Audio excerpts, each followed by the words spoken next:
Lights, cameras, roaring Formula One engines.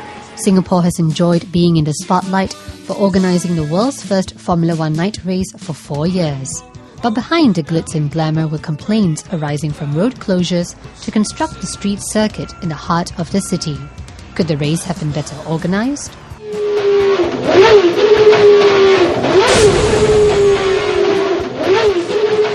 The tourists got to be well informed ahead of time. They should pick up some brochures to the airport or whatever it is. We get feedback from our customers saying that the taxi drivers just leave them at lurch and they don't know how to get in here because they have no clue what connectivity they have on the train system or bus system that trespass into the building. I think perhaps the F1 committee should perhaps hold several other events, tourism events around this region in the city area that may attract tourists to increase the sales through other promotional events or other promotional booths. I don't encourage really to do it in the middle of the town. Why not? It's because it's making a lot of traffic jams and all that. Going forward, might want to consider bringing it to Orchard Road, Sentosa. I mean, these are.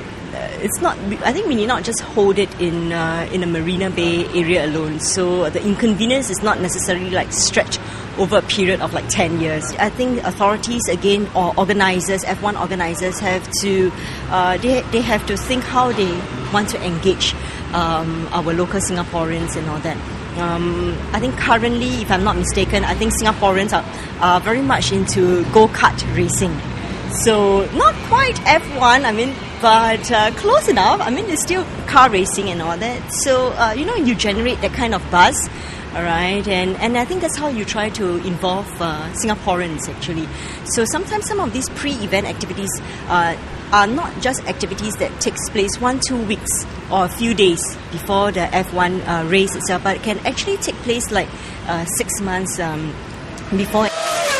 I think it's only fair that those commercial entities whose operations have been disrupted and there's some loss of revenue to them, I think they've been sort of left out in this, and there should have been some kind of compensation to these folks for loss of revenue during that period. There must be a way to compute that fairly, and it's not right, I think, that a whole group of people have to suffer material losses for a couple of weeks, for a week at least, so that the whole country may or may not benefit. I don't think that's right. With the Singapore Grand Prix 5-year contract set to expire next year, the big question remains: will F1 continue to roar in Singapore? All that in the next clip.